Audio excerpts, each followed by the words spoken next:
Donc bienvenue sur la chaîne YouTube de la Cité.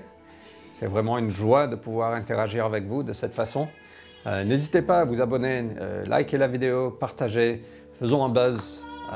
Et c'est vraiment super de pouvoir interagir avec vous à travers ça. On va continuer notre série qui s'appelle Révision, ce retour à la vision à laquelle Dieu nous a appelés en tant qu'Église. Nous avons vu dans les sessions précédentes sur l'Église à Antioche que nous voulons être une Église contagieuse. Nous avons été confiés la bonne nouvelle, l'Évangile, nous sommes des ambassadeurs du Christ. Et nous voulons être une Église contagieuse, passionnée de la bonne nouvelle, passionnée de ce que Jésus a fait. Nous voulons aussi être une Église constructive, une Église qui enseigne, une Église qui pose de bonnes fondations, qui fait grandir chacun.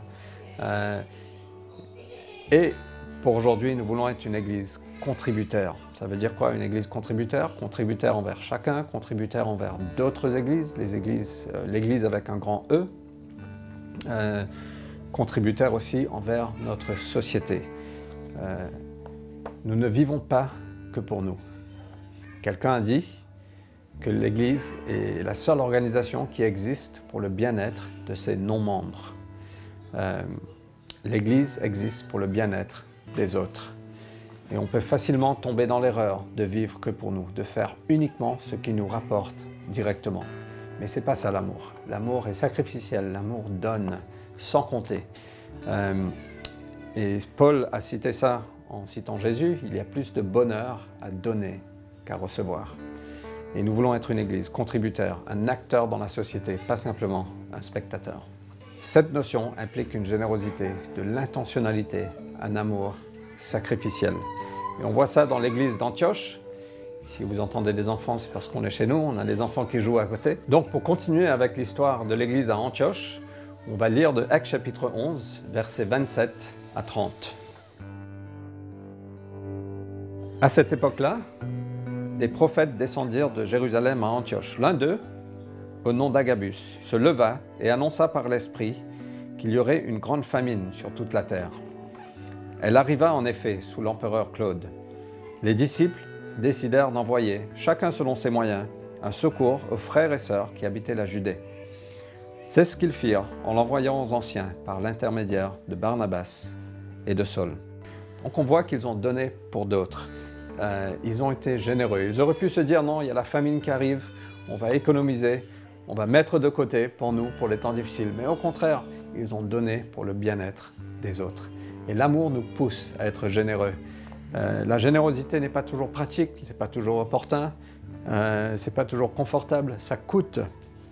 Mais nous voulons être une Église contributeur, une Église généreuse envers notre société, envers d'autres Églises, avec une largesse, une générosité, un amour concret. Donc une Église qui soutient les autres, qui encourage, qui donne, qui contribue, une joie pour la terre entière. Il y a plus de bonheur à donner qu'à recevoir. Pour terminer, un petit point sur la générosité. Jésus nous enseigne d'être riche envers Dieu. On peut lire ça dans Luc chapitre 12, aussi dans 2 Corinthiens chapitre 8. Mais comment être riche envers Dieu? Donc financièrement, 5 petits points. Premièrement, donner systématiquement. Ça veut dire régulièrement, de façon mensuelle, mais pas forcément sous le coup de l'émotion.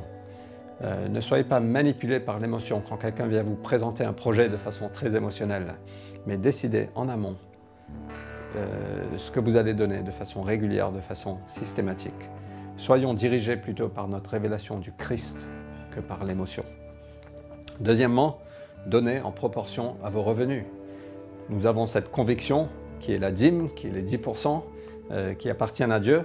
Mais si vous n'avez pas cette conviction, ou si les 10% sont peut-être trop loin pour vous, décidez en amont un pourcentage en fonction de vos revenus. Peu importe ce que c'est, mais commencez quelque part et augmentez ce pourcentage petit à petit. Troisièmement, donnez de façon sacrificielle et généreuse, pas par l'excès qu'on a, mais que ça nous coûte. C'est ça l'amour, que ça coûte, c'est sacrificiel. Donnez de façon volontaire, donnez volontairement. Il n'y a pas d'obligation, vous n'avez pas d'obligation de donner. Et dernièrement, donnez joyeusement. Que chacun donne ce qu'il aura décidé en son cœur, sans regret ni contrainte, car Dieu aime celui qui donne avec joie. Donc nous voulons être une Église contributeur, une Église généreuse. Nous ne vivons pas que pour nous, nous vivons pour le bien-être des autres.